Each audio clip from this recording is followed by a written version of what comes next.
ஹல்லேலூயா.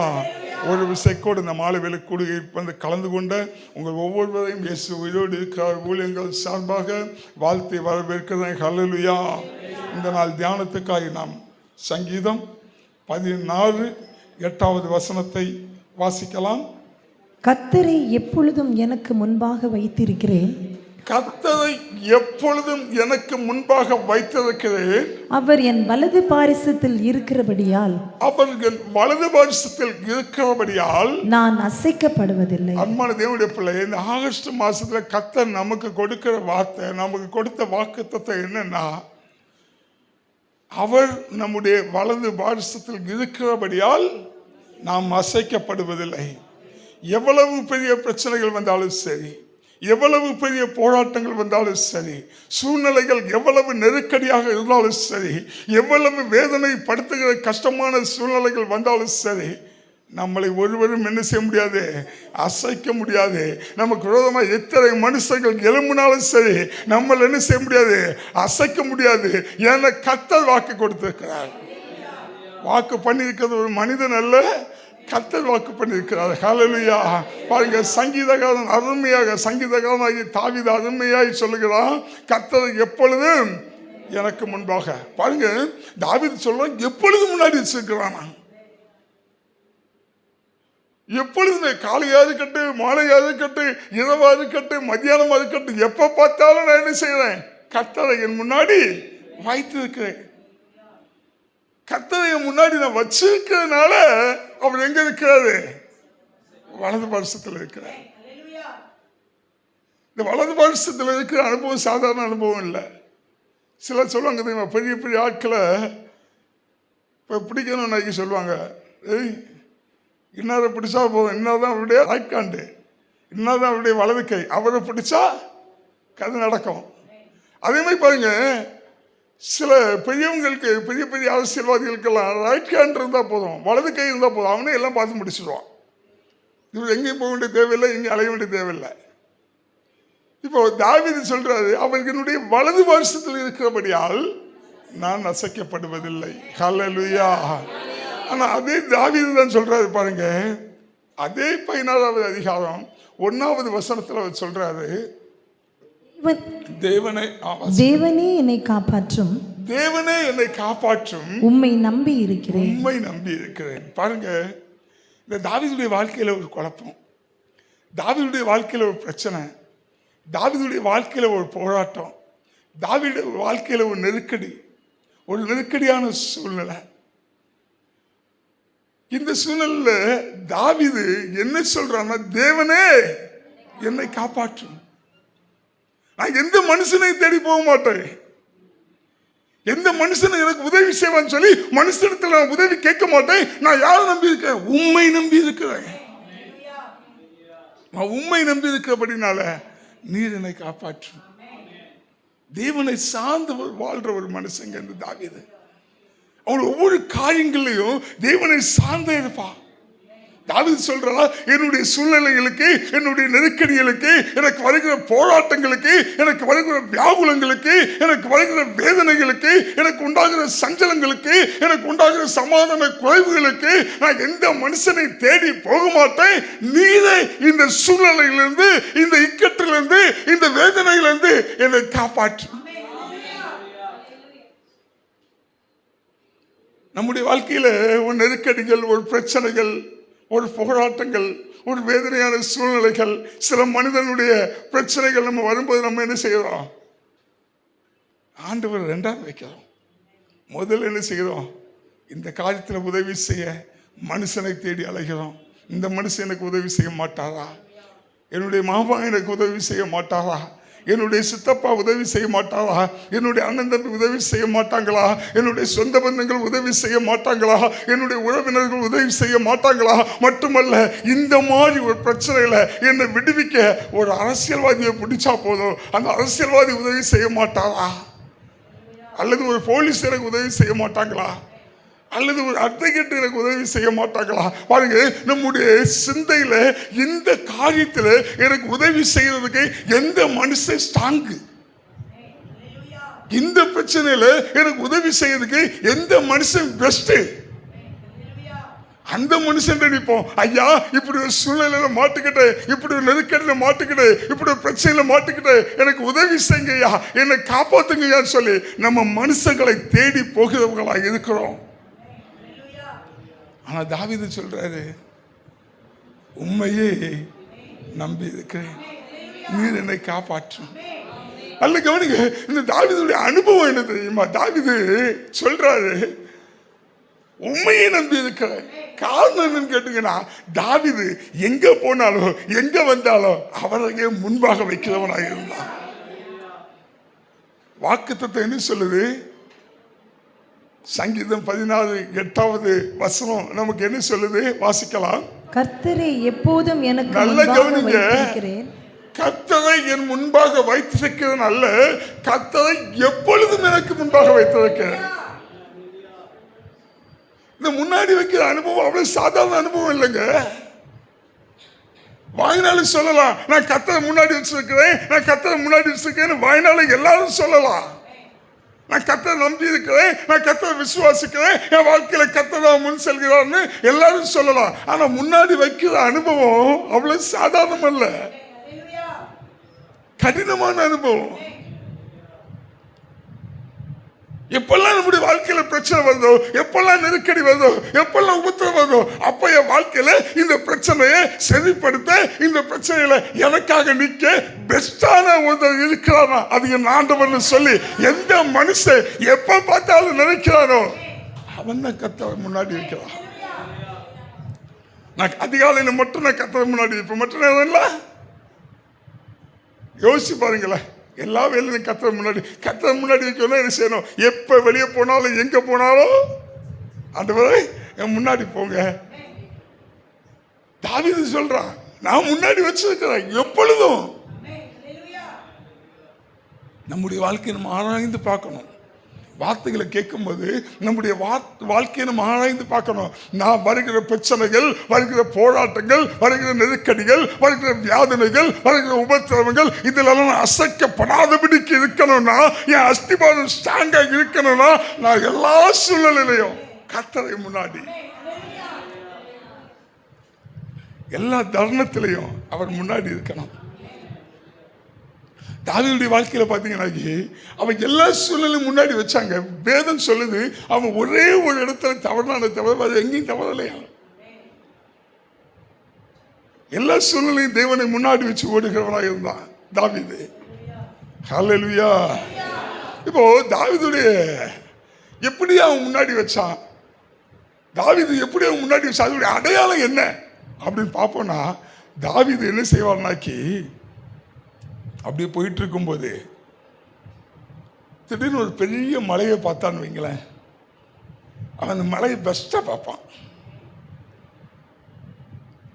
அவன் எப்போதுமே எதை பார்த்தாலும் அந்த பெஸ்ட தேவனோடு ஒப்பிட்டு தன்னோடு தொடர்பு கொண்டு பார்க்கிற அனுபவம் தாவீதுக்கு.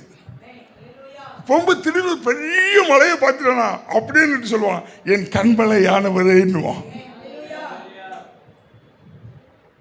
அது மட்டும் இல்ல, அப்படியே வந்து யுத்த காலத்துக்கு போகும்போது யுத்தத்தில் தன்னை பாதுகாக்கிற கேடகம் இருக்குல்ல, இந்த கேடகத்தை பார்த்தானா அடுத்த வதம் சொல்லுவான், என் கேடகம் நீரே,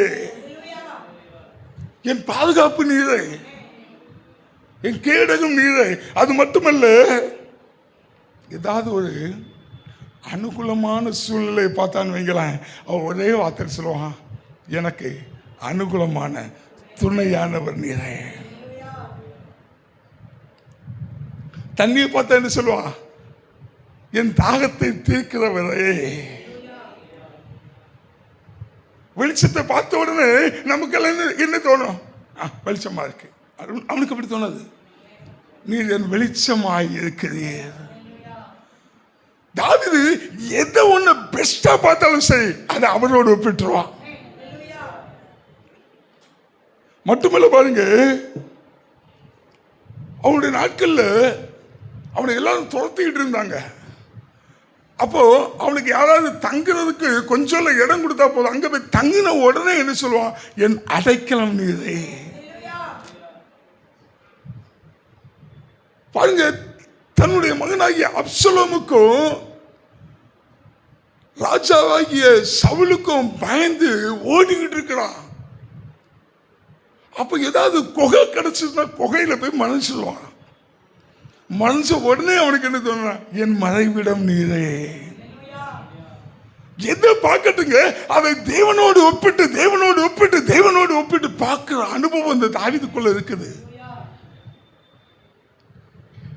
ஒரு கோலை பார்த்துட்டான்னு சொல்லுவான், கோலும் தடியும் என்னை தேற்றும்.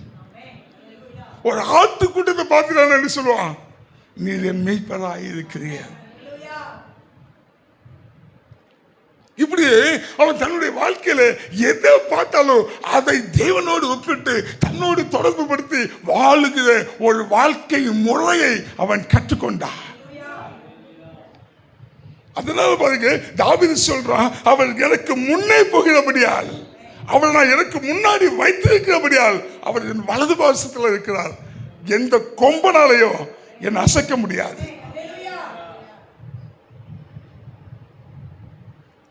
விரோதமாக எத்தனை பேர் கிளம்பினாலும் சரி என்ன செய்ய முடியாது, அசைக்க முடியாது. ஏன்னா நான் ஒவ்வொரு நிமிஷமும் யாரோட தான் இருக்கேன், அவரோட இருக்கேன். காட்டுக்குள்ள போகும்போது காண்டாமிருகத்தை பார்த்தா உடனே சொல்லுவாங்க, காண்டாமிருகத்தின் கொம்புக்கு ஒப்பாக என் தலையை உயர்த்துகிறவர் இது. எது பார்த்தாலும் அதோட தேவனையும் தன்னையும் ஒப்பிட்டு ஒப்பிட்டு ஒப்பிட்டு பார்க்கிற ஒரு அனுபவம் இது தாவீதுக்குள்ள. எதெல்லாம் பெஸ்டா பார்த்தானோ, எதெல்லாம் சாங்கா பார்த்தானோ, அது அத்தனை கர்த்தராய் பார்த்தான். ஹல்லேலூயா. ஏன்னா அவரால் கூடாத காரியம் ஒன்றுமில்லை. ஆகாதது எதுவும் இல்லை, மல்லாகாதது எதுவும் இல்லை, ஆகாதது எதுவும் இல்லை, உம்மால் ஆகாதது எதுவும் இல்லை. நல்ல கவனிங்க. யாரால கர்த்தரை முன்னாடி வச்சு போக முடியும்னா, எந்த ஒரு மனுஷன் கர்த்தருக்கு முதலிடத்தையும் கொடுத்து முக்கியத்துவத்தையும் கொடுக்கிறானோ அவனால மட்டும்தான் கர்த்தரை முன்னாடி வைக்க முடியும். தாவீதுடைய வாழ்க்கையில கர்த்தரை முதலிடமாக இருந்தாரு, கர்த்தரை முக்கியத்துவமாக இருந்தாரு. அதே போல உங்களுடைய வாழ்க்கையில முதலிடமும் கர்த்தர், முக்கியத்துவமும் கர்த்தர்னு சொல்லி அவரை முன்னாடி வச்சு வாழ கற்றுக்கொண்டீங்கன்னா எந்த பிரச்சனைகளும் உங்களை அசைக்க முடியாது. என்ன போராட்டம் வந்தாலும் சரி, எவ்வளவு வேதனை வந்தாலும் சரி, எவ்வளவு வியாதிகள் வந்தாலும் சரி, உங்களுக்கு விரோதமாக எத்தனை பேர் எழும்பி வந்தாலும் சரி, உங்களை என்ன செய்ய முடியாது, அசைக்க முடியாது. பக்கத்தில் சொல்லுங்க, கர்த்தரை முன்னாடி வை, உன்னை அசைக்க முடியாது. ஹல்லேலூயா. நல்ல கவனிங்க. இவன் இப்படி எதெல்லாம் பார்க்கறானோ அதோடையெல்லாம் என்ன செஞ்சுக்கிட்டு இருக்கிறான். இப்போ கொஞ்சம் எண்ணெயை பார்த்தா என்ன தோணும், நமக்கெல்லாம் தோணுதா? சாதாரண எண்ணெயை தலைக்கு வச்சு குளிக்கிறோம். அவன் எண்ணெயை பார்த்தா சொல்றாங்க, என் தலையை அபிஷேகத்தினால.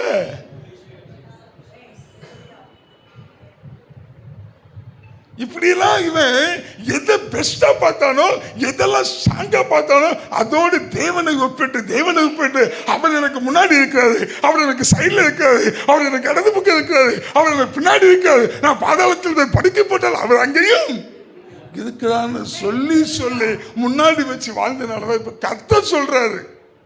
இவன் சொல்றான், மலையை பார்த்த ஆண்டவன் சொல்றான், குகையை பார்த்த ஆண்டவன் சொல்றான், மறைவிடத்தை பார்த்த ஆண்டவன் சொல்றான். இப்ப கர்த்தர் சொல்றாரு, தாவீது என் இதயத்துக்கு ஏற்றதாசன். ஏன் முன்னாடி வச்சு போகிறான்? இவன் என்ன சொல்றான்னா, நீர் பெருகணும், நான் சிறுகணும், நீர் முன்னாடி போகணும், நான் பின்னாடி வரணும். ஒரு தேவ பிள்ளையுடைய வாழ்க்கையில இந்த அனுபவம் ரொம்ப முக்கியங்க. ஆண்டவரே நீங்க முன்னாடி போங்க, நான் பின்னாடி வரேன். ஏன்னா என்னால முன்னாடி போய் எதையும் செய்ய முடியாது.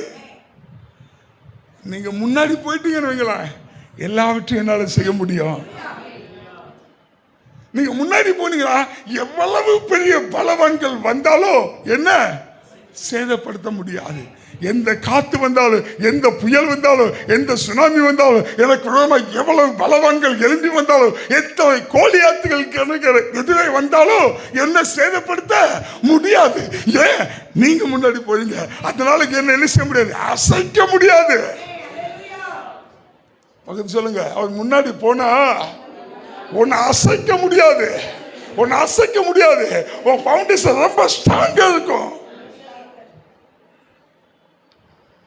இதுக்கு காரணம் என்ன தெரியுமா?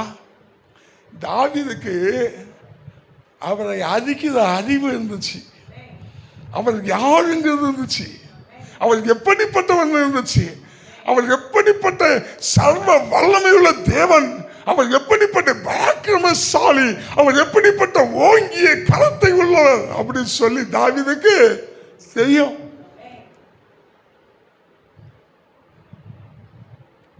தாவீதுக்கு தெரிஞ்சனால பாருங்க, தாவீது சொல்ற என்னால முடியாது, என்னால ஒண்ணும் செய்ய முடியாது, அதனால நீங்க முன்னாடி போங்க, நான் பின்னாடி வரேன்.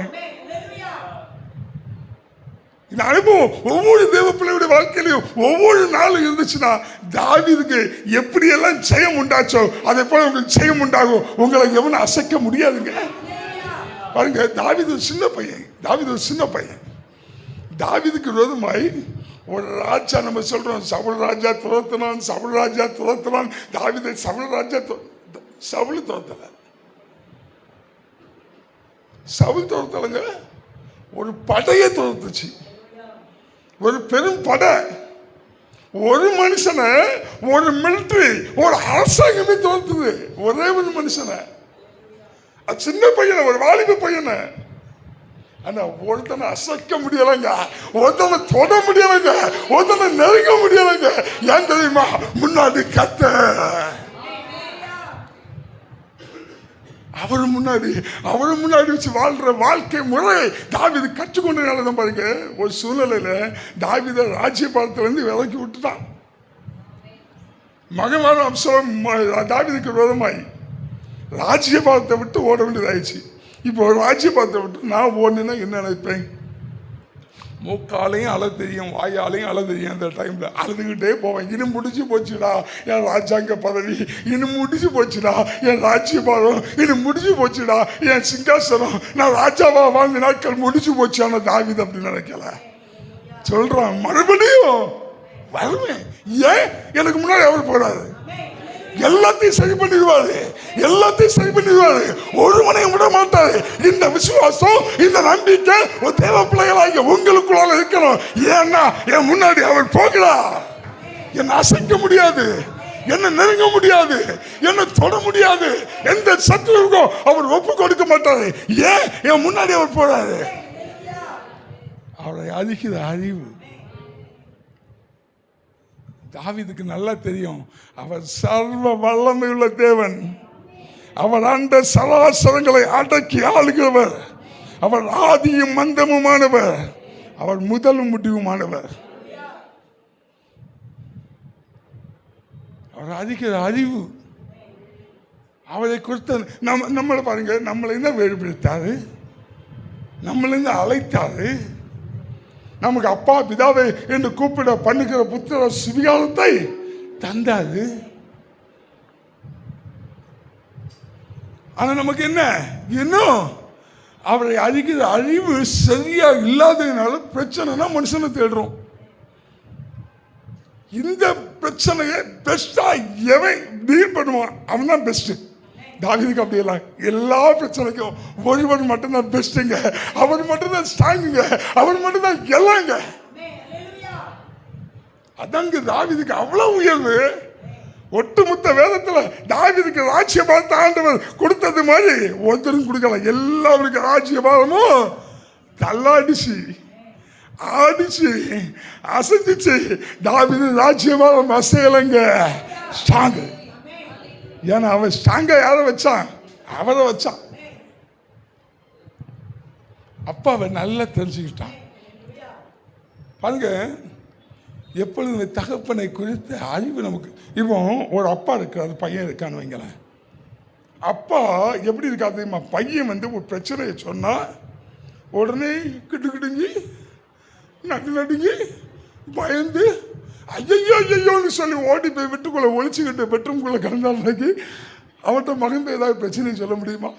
அவன் மகனுக்கு பிரச்சனை வரும்போது அவன் என்ன தெரியுமா நினைக்கான், மகன் இந்த பிரச்சனையை இப்போ எங்கள் அப்பாட்ட சொன்ன எங்கள் அப்பா என்ன செய்வார், நடுங்கிடுவார், பயந்துடுவார். அப்போ இதை யார்கிட்ட சொல்ல சோர்ந்து போயிடான். எங்கள் அப்பாட்ட சொல்ல முடியல, எங்கள் அப்பாவால் இந்த பிரச்சனையை ஃபேஸ் பண்ண முடியாது, எங்கள் அப்பாட்ட சொல்ல முடியலை. அப்போ யார்கிட்ட சொல்லன்னு அப்படி தான் அலைஞ்சிக்கிட்டு இருக்கோம். ஏன் அப்பாவுக்கு தெரியலை. ஆனால் அதே அப்பா எதையா இருந்தாலும் டீல் பண்ணுவார், எந்த பிரச்சனையா இருந்தாலும் அடிச்சு நொறுக்கிடுவாரு. ஒன்னை தொட்டுட்டா என் கண்ணின் மணியை தொடுறான் விட மாட்டேன்னு சொல்லி இறங்கி வருகிற கட்சிக்கிற சிங்கம் எங்க அப்பான்னு வைங்களேன். நான் என்னதான் செய்வேன், எல்லாத்தையும் எங்க அப்பாட்டு போய் சொல்லிக்கிட்டு ஜாலியா சந்தோஷமா. இதுதான் விரும்புகிறார் அவர் உங்ககிட்ட. அவரை அழிக்கிற அழிவு அவர் எப்படிப்பட்டவர், சர்வ வல்லமையுள்ள தேவன். என் பிரச்சனை எல்லாம் அவருக்கு ஒரு தூசி. ஏன்னா எதையும் பக்காவா டீல் பண்ற தெரியும் மக்கா அவருக்கு.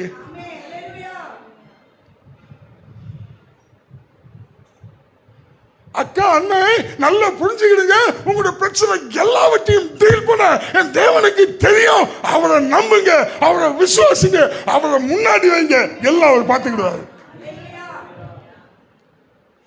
முன்னாடி வைக்காம நான் அசைக்கப்படுவதில்லை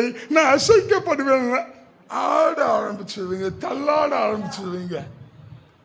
அப்ப தள்ளாடக்கூடாது, ஆடக்கூடாது, அசையக்கூடாதுன்னா ஒன்னே ஒண்ணுதான், அவர் முன்னாடி நான் பின்னாடி.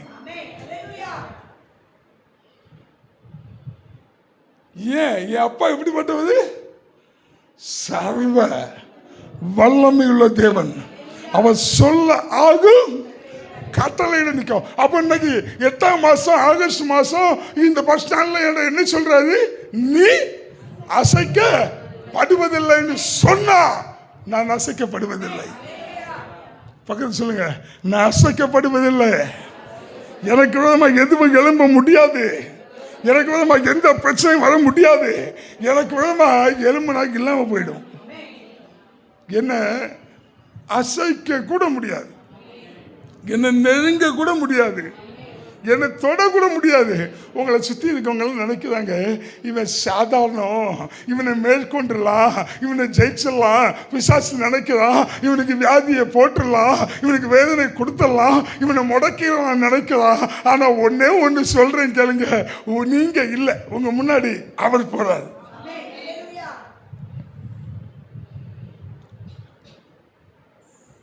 அப்போ என்ன சொல்லணும், ஆண்டவரே நான் அல்ல, நான் பின்னாடி வாழ, நீங்க முன்னாடி போங்க. இந்த அனுபவம் தேவ பிள்ளைக்குள்ள ரொம்ப ஸ்ட்ராங்கா வேணும். ஏன் முன்னாடி போகிறது யாரு ஸ்ட்ராங்கானவது, பெஸ்டானவது. இப்போ இங்க இருந்து திருநெல்வேலி தூரம் பஸ்ஸில் போண்டே இருக்குங்க, கொஞ்சம் தூரம் தான் திருநெல்வேலி பஸ்ஸில் போண்டே இருக்கு. பஸ்ஸில் போய் ஏறியாச்சு, டிரைவர் சீட்டில் உட்காந்துருக்காரு. டிரைவர்கிட்ட போய், ஐயா நான் முன்னாடி இருந்து ஓட்டுறேன், நீங்கள் பின்னாடி போய் இருங்க அப்படி சொன்னால் நிலைமை என்ன ஆகும்? கொஞ்சம் தூரம் போதுக்குள்ளால பயணம் முடிச்சு போயிடும். உங்கள் பயணம் மட்டும் முடியாது, பஸ்ஸில் இருந்து அத்தனை பேருக்கு பயணமும் முடிச்சு போயிடும். ஏன்? ஓட்ட தெரியலை. அப்போ ஓட்ட தெரிஞ்சவங்க முன்னாடி வைக்கணும், நம்ம பின்னாடி இருக்கணும், அதுதானே ரூல்ஸு. அதே மாதிரி தாவீதுக்கு தெரியும், என் வாழ்க்கையை ஓட்ட எனக்கு தெரியாது, அதனால நான் அவரை முன்னாடி வைக்கிறேன், நான் பின்னாடி இருக்கிறேன். அப்ப நம்ம என்ன நினைக்கிறோம், என் வாழ்க்கையை ஓட்ட தெரியாது, எனக்கு எப்படி என் வாழ்க்கையை கொண்டு போகணும்னு தெரியாது, எப்படி என் வாழ்க்கையை சீரமைக்கிறது தெரியாது, எப்படி வெற்றி பாதை நோக்கி என் குடும்பத்தை நடத்தி செல்வதுங்கிறது தெரியாது. அதனால நீங்க முன்னாடி போங்க, நான் பின்னாடி வரேன். நீங்க பெருகணும், நான் சிறுகணும். இந்த அனுபவம் தான் ரொம்ப சிம்பிள். ஆண்டவரே நீங்க பெருகுங்க, நான் சிறுகணும். ஆண்டவரே இப்ப என்ன பிரச்சனைனா, நீ சிறுகணும், நான் பெருகணும். அநேகருடைய வாழ்க்கையில் தான் பிரச்சனை. நான் தெரியணும், நான் தெரியணும், நான் தெரியணும், என் படிப்பு என்னன்னு தெரியணும், என் பட்டம் என்னன்னு தெரியணும், என் அந்தஸ்து என்னன்னு தெரியணும், என் வசதி என்னன்னு தெரியணும், நான் எப்படி பட்டவைன்னு தெரியணும். இயேசு அவர் பின்னாடி இருக்கட்டுப்பா, என்ன காமி ஆண்டவரே, என்ன பிரகாசிக்க பண்ணி ஆண்டவரே, இந்த உலகத்துக்கு நான் யாருன்னு காமி ஆண்டவரே. எப்ப பார்த்தாலும் என்ன காமிங்க, என்ன காமிங்க, நான் தெரியணும், என் வசதி தெரியணும். அப்படி இல்லை, நீங்க முன்னாடி போங்க, உங்க பின்னாடி நான் சிறியவனாக இருக்கிறேன், நீங்க பெரியவரா போங்க. நீங்க என் டாடி, நீங்க என் அப்பா.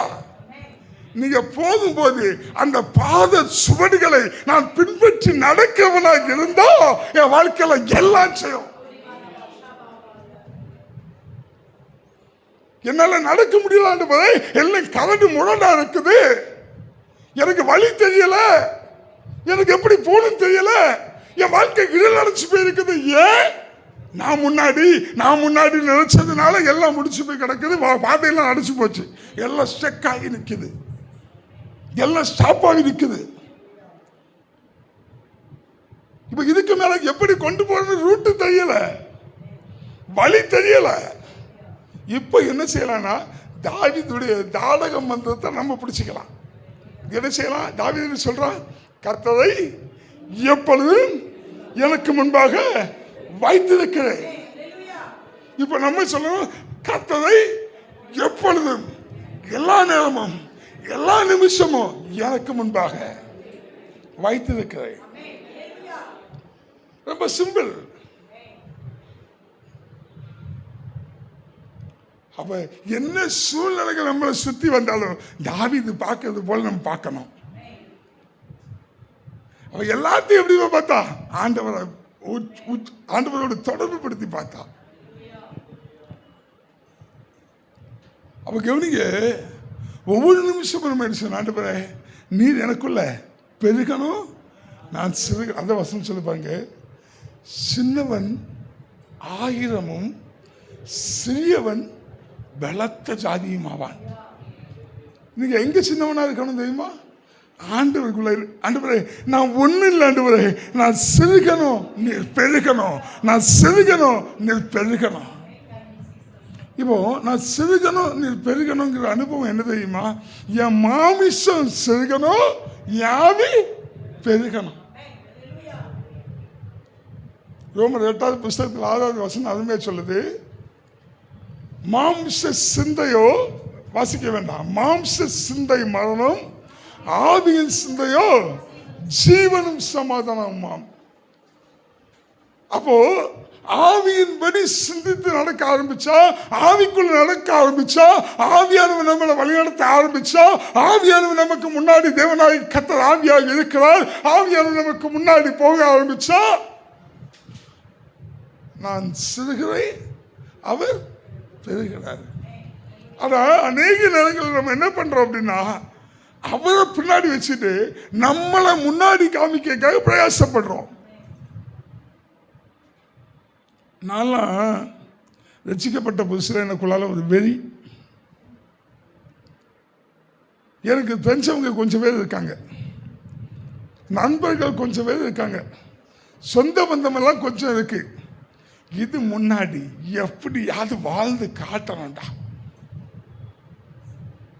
ஒரு வீடை வச்சு என் குடும்பத்தில் எவனும் வீடு வைக்காத அளவுக்கு 3 மாடி ஸ்டெப்பை போட்டு பால் காய்ப்புக்கு காடு அடிச்சு கூப்பிட்டு நான் யாருங்கிறத காமிக்கணும் ஆசை இருந்துச்சு. அதனால ஆண்டவர் நல்லா போட்டு வளர்த்தினாரு. உனக்கு இப்படியெல்லாம் ஆசை இருக்கா? உன்னை யாருன்னு காமிக்கணும்னு ஆசையா? மற்றவன் முன்னாடி எப்படியாவது நான் யாருங்கிறத காமிக்கணும். வதக்கிட்டார் போட்டு. என் வாழ்க்கையில் கொஞ்ச நெஞ்ச அவமானங்கள் இல்லை, ரசிக்கப்பட்ட பின்னாடி கொஞ்ச நெஞ்ச நிந்தைகள் இல்லை, வதக்குனாரு. இப்போ பாருங்க, என் வாயிலிருந்து ஒரு நாள் கூட ஆண்டவரே எனக்கு ஒரு வீடு வேணும் ஆண்டவரை கேட்கவே இல்லைண்ணா. என் ஆசையெல்லாம் எப்படி இருந்துச்சுன்னா, ஒரு பெரிய வீடை வச்சு பால் காய்ச்சி எல்லாத்துக்கும் இன்விடேஷன் அடிச்சு நான் யார், எப்படி வீடு வச்சிருக்கேன், எப்படி இருக்கேன்னு சொல்லி காமிக்கணுங்க ஆசையில் இருந்தேன். இப்போ அந்த ஆசையே இல்லாம ஆக்கிட்டாரு. டே, உன் ஆசையெல்லாம் அங்கே இருக்கட்டுடா. பரலோகம்தான் என் பேச்சு, பரிசுத்தம் தான் என் மூச்சு. அங்க இருக்கட்டு. அங்க ஆசை வந்துட்டா இங்க உன்னை யாரு காமிக்கணுங்கிற ஆசை போயிடும். இப்ப எல்லாருக்கும் ஆசை என்ன, நான் யாருன்னு யார்கிட்ட காமிக்கணும்? ஞாயிற்றுமா இப்போ ஒன்று கேட்குறேங்க. உங்ககிட்ட ஒரு 10 பங்களா இருக்கு, 10 கார் இருக்கு, எல்லாம் BMW அப்படி இப்படி நல்ல உச்சிதமான உயர்வான கார்கள். 10 கார் இருக்கு. தோட்டம், துறவு, வீடு, வாசல், ஆடு, மாடு எல்லாம் நிறைய இருக்கு. ஆனால் நீங்கள் ஒத்தையில் தான் இருக்கீங்க. உலகத்தில் ஒரு பயலும் இல்லை. உலகத்தில் மனுஷ ஜாதியே இல்லை. நீங்கள் ஒத்தையில் தான் இருக்கீங்க. என்ன நினைப்பீங்க? என்னத்துக்கு இந்த வீடு? ஏன் ஒருத்தனை பீத்திக்க முடியாது, ஒருத்தனை பந்தம் காட்ட முடியாது. என் வீடு இருக்கு, எங்கே ஒன்று காட்டணும்? கழுதுகிட்ட தான் காட்டணும், ஆட்டுக்கிட்ட தான் காட்டணும். ஆடு என் வீடை பாரு, நாயே என் வீடை பாரு. அப்ப ஏன் இதெல்லாம் வேணும்? மனுஷன் முன்னாடி பந்தா, மனுஷன் முன்னாடி நான் யாருன்னு காமிக்கணும். பிள்ளைகளை படிக்க வைக்கிறாங்க பார்த்தீங்களா, எல்கேஜி ஊனா தெரியாது அதுக்கு.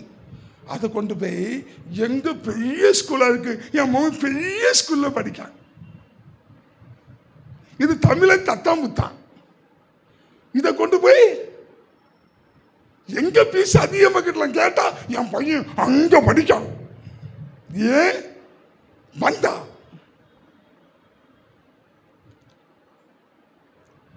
பக்கத்து வீட்டில் உள்ளது ஒரு நல்ல ட்ரெஸ் போட்டா அது என்ன விலை, அதை விட கொஞ்சம் அதிகம். ஏன்? எல்லாத்துலையும் காமிக்கணும், என் ட்ரெஸ்ஸை பாருங்க, என் ட்ரெஸ்ஸை பாருங்க, 3500 ரூபா.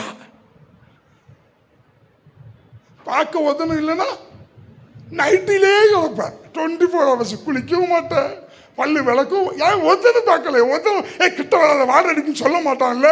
அப்புறம் எது பயப்படணும்? ஆடு சொல்லாது, மாடு சொல்லாது, நாய் சொல்லாது, கிட்ட வராத வாடை அடிக்க சொல்லுமா? சொல்லாது. சொல்லணும்னா மனுஷன் சொல்லுவோம், குளிக்கவே மாட்டா போல. அப்போ இவன் குளிப்பன்னு சொல்லணும்னா குளிக்கணும். ட்ரெஸ்ஸை மாற்றவே மாட்டா போல, அதனால விதவிதமாக ட்ரெஸ் மாற்றணும். ஏன் நைட்டிலே 30 நாள் தங்க வேண்டியது தானே, போட்ட நைட்டியை துவைக்காம. கடைக்கு போனாலே 5 நைட்டி எடுப்போம், கடைக்கு போனாலே 5 சேலை, 5 பேண்ட் சட்டை. ஏன்? பார்க்கறவங்களுக்கு சிலருக்கு ஃபீலிங் பாருங்க, இந்த ட்ரெஸ்ஸு முந்தா நாள் தான் உடுத்தேன், அதனால எல்லாரும் பார்த்தா இதை முந்தா நாள் உடுத்துட்டு வந்து கேட்பாங்க, அதனால அதை மாற்று, அடுத்த 1 மாதத்துக்கு இதை உடுக்காது. இது காரணம் என்ன? 1 மாதத்துக்கு இந்த ட்ரெஸ் உடுக்காது, சிலது 1 வருஷத்துக்கு உடுக்காது. சில இடம் இருக்கு, ஒரு வாட்டி உடுத்து அடுத்தது உடுக்கவே செய்யாது. எதுக்கு இதெல்லாம்? எதுக்கு நினைக்கீங்க? நான் யாருன்னு காமிக்கணும். நான் உங்களை ட்ரெஸ் எல்லாம் உடுக்க வேண்டாம்னு சொல்ல வரல, நான் அதை பேச வரல. இது எல்லாத்துக்கும் முன்னாடி என்ன காமிக்கணுங்கிறத விட கர்த்தரை காமிக்கணும், கர்த்தரை முன்னாடி வைக்கணும், கர்த்தர் முன்னாடி சொல்லணும். அப்படி வாழ்ந்து பாருங்க. நீங்க ட்ரெஸ்ஸை மாத்துங்க, குளிங்க. ஆனா நீங்க யோசிச்சு பாருங்களேன், உலகத்துல ஒதுணும் இல்லைன்னா என்ன செய்வோம்? ஆண்டவர் தான் எனக்கு சொல்லணும், ஏம்மா குளிமா, ரொம்ப பாண்டையா இருக்கப்பா. ஒன்றும் இருக்காது, தலைச்சூவெல்லாம் இருக்காது, பல்லட்ட மாதிரி அலைவோம். ஏன் ஒத்தனை பார்க்க மாட்டோம்ல? உலகத்தில் ஒத்தனை இல்லையே, வீடே வைக்க மாட்டோங்க. அப்போ எல்லாமே என்னத்துக்காக?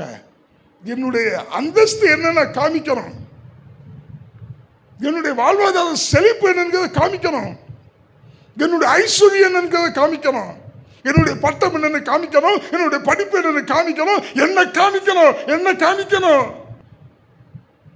நிறைய பிரச்சனைகள். கடந்த நாளில் மதுரையில் ஒரு சண்டை விட்டுவிட்டானுவேன். ஒருத்தர் வால் போஸ்ட் அடிக்க, கல்யாணத்துக்கு வால் போஸ்ட் அடிக்கிறதுக்கு பணம் கொடுத்துருக்கான் 3500 ரூபா. இவன் என்ன பண்ணிட்டான்? வால் போஸ்ட் அடித்தான்ல 12 பசங்களுக்கு ஃபோட்டோவை வரிசையாக போட்டுட்டு பணம் கொடுத்த 3500 ரூபா கொடுத்தவனுக்கு ஃபோட்டோவை கடைசியாக போட்டுட்டான். இந்த 3500 ரூபாய் கொடுத்தவனுக்கு ஆல்ரெடியே சின்ன மண்டை. இந்த சின்ன மண்டபத்துக்கு போஸ்டர்ல பார்த்தா எப்படி சின்னதாக தானே தெரியும்.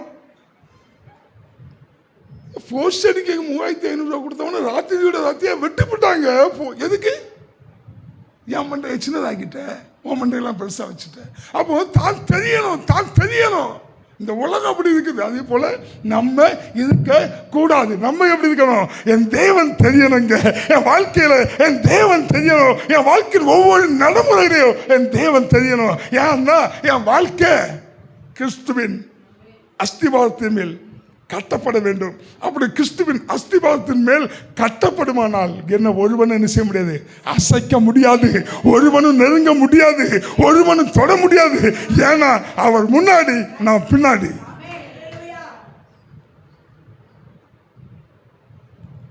நல்ல கவனிங்க. ஒவ்வொரு நிமிஷமும் நீங்க ஆசைப்படுறோம், ஆண்டவரே நீங்க பெருகணும், ஆண்டவரே நீங்க முன்னாடி செல்லணும், ஆண்டவரே உங்க பின்னாடி நான் வரணும். யார் இன்னைக்கு ராத்திரியிலேருந்து அப்படி ஒரு முடிவோடு நீங்க போறீங்களோ, நிச்சயமா சொல்றேன், ஒவ்வொரு சூழ்நிலையிலையும் உங்க முன்னாடி ஆண்டவரை வைப்பீங்கன்னா, ஆண்டவருக்கு பின்னாடி நீங்க இருப்பீங்கன்னா, ஒரு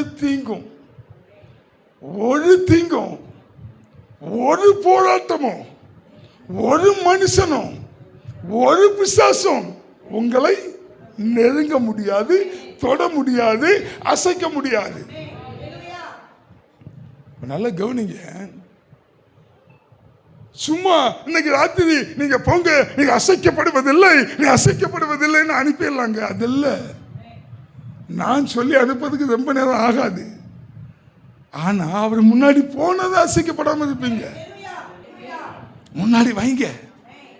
தாவீது சொல்றான்ல, எனக்கு முன்பாக கர்த்தரை வைத்திருக்கிறேன். கர்த்தரை எப்பொழுதும், வசனம் அப்படிதான் சொல்றது, கர்த்தரை எப்பொழுதும் எனக்கு முன்பாக வைத்திருக்கபடியால், அவர் என் வலது பாசத்தில் இருக்கிறபடியால் வைத்திருக்கிறேன். அவர் என் வலது பாசத்துக்கு இருக்கிறபடியால் அசைக்கப்படுவதில்லை. எவ்வளவு தெளிவான விளக்கம் பாருங்க. கர்த்தரை எப்பொழுதும் எனக்கு முன்பாக வைத்திருக்கிறேன். இந்த அனுபவம் பக்கத்தில் சொல்லுங்க. சும்மா சோம்பேறியா இருக்காத, ஏனோ தானோன்னு கடமைக்கு ஜெபம் பண்ணாத, ஏனோ தானோன்னு வாழாத. எப்பவும் சொல்லு, நீங்க முன்னாடி போங்க, நான் பின்னாடி வாழேன். நீங்க முன்னாடி போங்க. ஏன்னா வழி தெரியாது, பாதை தெரியாது, என் வாழ்க்கை ஓட்டம் எனக்கு தெரியாது. பாருங்க, எப்பெல்லாம் சுயமா முடிவெடுத்து போனோமோ அங்கெல்லாம் போய் என்ன செஞ்சோம்? சிக்கிட்டு நிற்கும். இப்போ என்ன செய்யணும் தெரியல, கண்ணு தள்ளிட்டு எல்லாம் நாட்டில் கையை கொடுத்து உட்கார்ந்து இருக்கோம். நானும் தான். அதனால என்ன சொல்லணும்னா, நான் ஓடுனேன், பிரச்சனை ஆயிடுச்சு, சிக்கிடுச்சு, பாதையில் ஸ்டெக் ஆயிடுச்சு. அதனால இது ஓட தெரியாது. நீங்க போங்க, உங்க பாத சுவடுகளை நான் பின்பற்றி உங்க பாதத்து மேல என் கால்களை வைத்து வைத்து வைத்து வைத்து வைத்து நான் உங்க பின்னால் நடந்து விளையாடுவேன். இதான் ஒரு தேவ பிள்ளை சொல்ல வேண்டியது. எத்தனை பேர் அப்படி சொல்ல போறீங்க?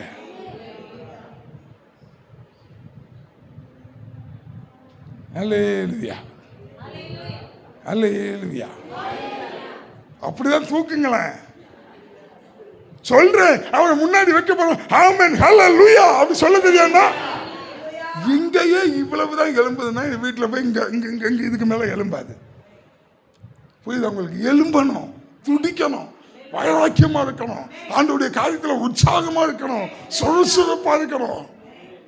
விட மாட்டாரு உங்களை விட மாட்டாரு, தள்ளி போக விட மாட்டாரு, சத்துவின் கையில் ஒப்பு கொடுக்க விட மாட்டாரு, பிரச்சனை மத்தியில் ஒப்பு கொடுக்க விட மாட்டாரு, உங்களை விட மாட்டாரு அவரு.